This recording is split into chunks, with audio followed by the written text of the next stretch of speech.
This exceptional group of 25 local authorities from around the world have and will continue to shape the Strong Cities Network.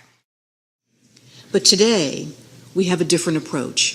Through the Strong Cities Network being unveiled today, we're making the first systematic effort in history to bring together cities around the world to share experiences, to pool all of our resources, and to forge partnerships in order to build local cohesion and resilience on a global scale. The Strong Cities Network is a network focused on supporting cities to prevent all forms of violent extremism. It is important to remember that while attention is currently focused on ISIS and the challenge of foreign fighters, the threat of other forms of violent extremism, not least extreme right-wing groups, remain critical and of critical concern to local authorities around the world and the communities that they represent. This is, I think, therefore a fitting place to talk about the launch of the Strong Cities Network and what it can mean and what it can achieve. This network is different. It is unlike any other effort that we've seen before. I have for a long time believed that international institutions should be doing far more to integrate cities into global governance. We will send a message from all of our voices about who we are and about what we aspire to be as an alliance of nations and a global community. A deadly ambush amid a large concentration of police. And that's risen to something that has never occurred in this country. Have we reached a tipping point here? I think this is very, very significant. For this kind of an attack on their psyche is going to definitely have consequences in how they do their job. Many residents are now too afraid to speak on camera, but say in the past 6 months it's been getting worse. We've lived here for 51 years, and the way the place has got in the last 4 or 5 years, I wouldn't know. It's very sad, but we're just about ready to get out of here. Someone been shot? Too many lately? Now we've been watching coverage like this of intense violence over and over and over again. Elsewhere, tensions are running high across America as more protests are held over the killing of black men by police. Demonstrators shut down major roads in several US cities on Saturday, leading to arrests, scuffles and confrontations between law enforcement and activists. Across the country, protesters and police clash, with Black Lives Matter groups organizing large demonstrations.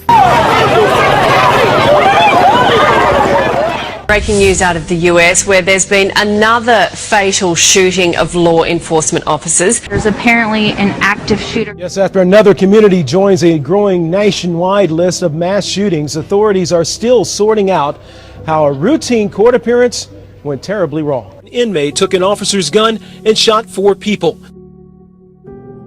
I was just paralyzed in disbelief, couldn't believe what was going on, and with everything that's been going on in Dallas and across the nation right now, it was just upsetting to see this right in our own backyard. That's not very common where officers are being fired upon, on a daily basis, but absolutely it's alarming to all of the members that I represent. In the span of 16 hours, D.C. police were shot at by suspects in 2 separate incidents.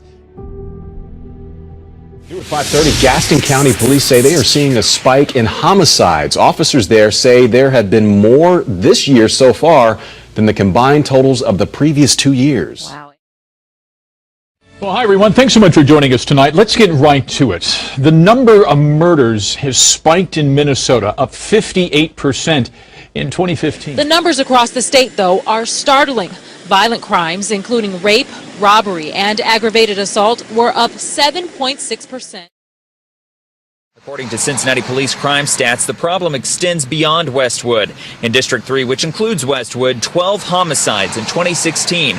It's a 33% increase than the same time last year. Adding to the concern, an increase in robberies and aggravated assaults. It's not the norm. It's something that we don't want to accept. Troubling signs of a crisis in the city involving synthetic marijuana. Police say 33 people had to be hospitalized today in Brooklyn as they try to prevent the problem from spiraling out of control. It was a bizarre scene. Dozens of people with blank stares stumbling around a Brooklyn neighborhood yesterday. This is crazy. Brian Arthur live streamed it on Facebook. As I'm walking up the block, I see everybody laid out on the floor, and everybody's just stumbling all over the place. It looked like a scene out of a zombie movie. Designed to mimic marijuana, the man-made drug has far more powerful effects. With what appears to be K2 overdoses. Pix 11 News cameras captured 4 individuals who were completely out of it. Medics tended to some, while others, like this lost soul, was barely able to stand. It's a shame that New York come to this, man. They got to do something, you know. The mayor got to do something about this epidemic. Customers, I've been here 24 years and I've never, ever seen it this bad. Something is going on. This is like the show The Walking Dead. This is it. The only thing, this is the real thing over here. Walking zombies. In previous years, you might see the same 5 or 10 guys around, and now it's 5 new guys every half hour.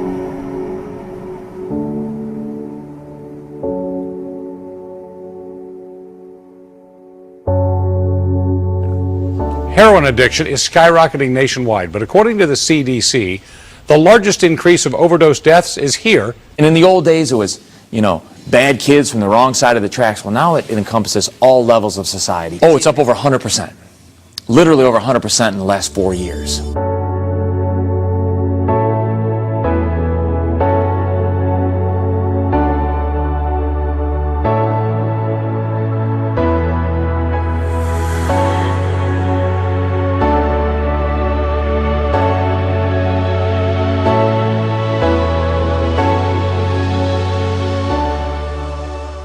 Utah's relatively low STD rate is now on the rise. In Salt Lake County, gonorrhea is up 500% from 2010. In the 8 years Maria DeCaro has been nursing at the Salt Lake County Health Department, she's seen a lot of trends. We really want to take care of their health, particularly when it comes to STDs. But Michelle Corson with Kern Public Health says the numbers on chlamydia and syphilis rates are out of control. We consider this a public health crisis for our community. But even more alarming, the continued rise of congenital syphilis.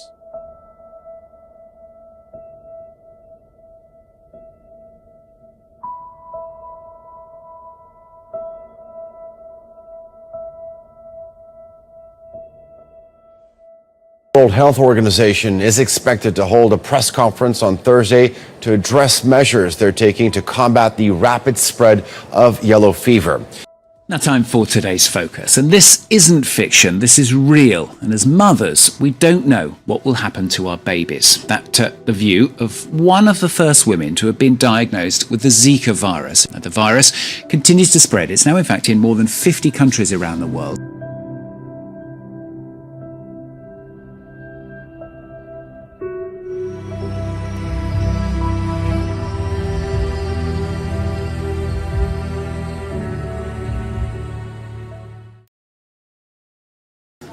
These are the victims of the worst drought to hit Ethiopia in 50 years.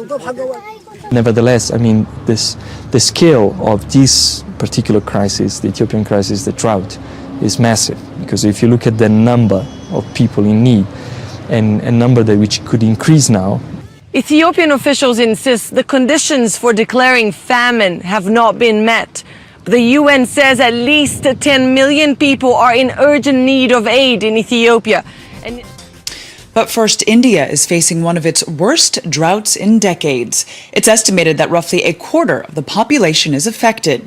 Now, the parched conditions combined with searing temperatures have caused water shortages and crop failures. The water level has continuously fallen for the last 6 or 7 years in the Bundelkhand region because it's been receiving below normal rains for 7 to 8 years straight. Behind me are endless fields of green orchards. Clearly, here in the Central Valley, the agricultural landscape is getting plenty of water. But then, over here, you have the landscape for what the rest of California looks like for the most part, incredibly brown and dry because of the drought. They get no water.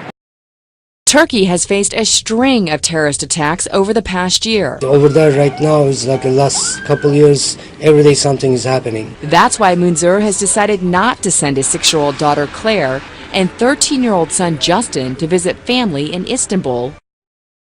In the disputed territory of Kashmir, the worst violence in years hasn't kept protesters off the streets. Violence is rising between police and protesters in Indian-controlled Kashmir. And that ever since, Kashmir, divided between India and Pakistan, remains a perennial fault line, one that has led to 2 wars.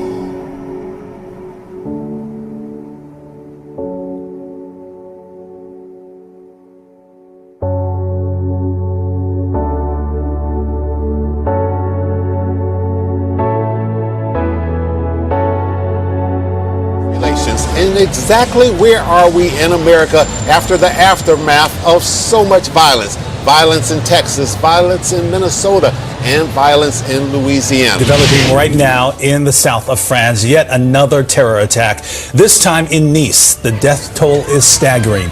At least 80 have died, more than 100 are injured. A man drove a truck through a crowd. He was exiting a waterfront hotel when he says he first noticed something was wrong. They were all screaming and everyone was running in every direction. Seconds later, this giant white van came bolting down this road. It was just taking out people left, right and centre. We began to run because everyone was frantically running because we had no idea what was actually happening.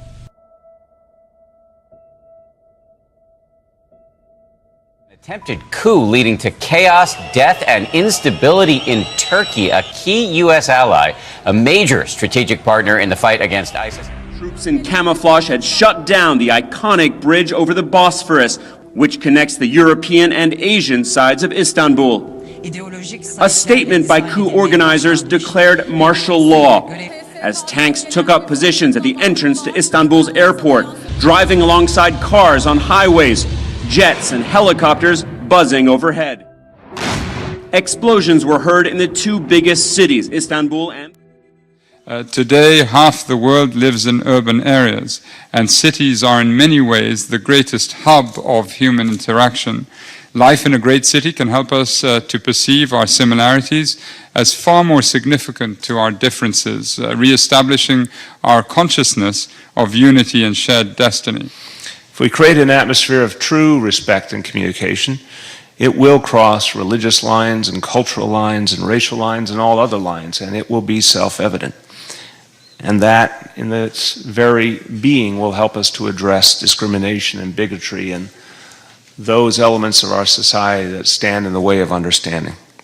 I've also seen firsthand how local authorities can serve as the front lines in our defense against violent extremism, indeed, extremism of any kind.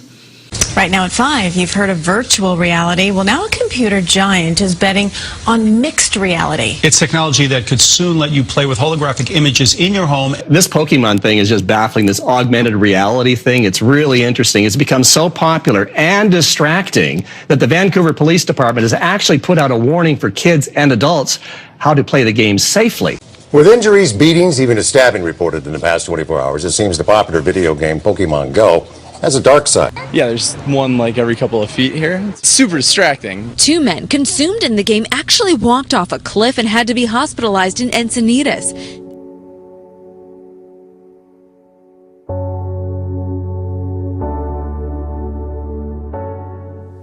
Gene editing or genome editing is now on the horizon with a technique that has recently been perfected.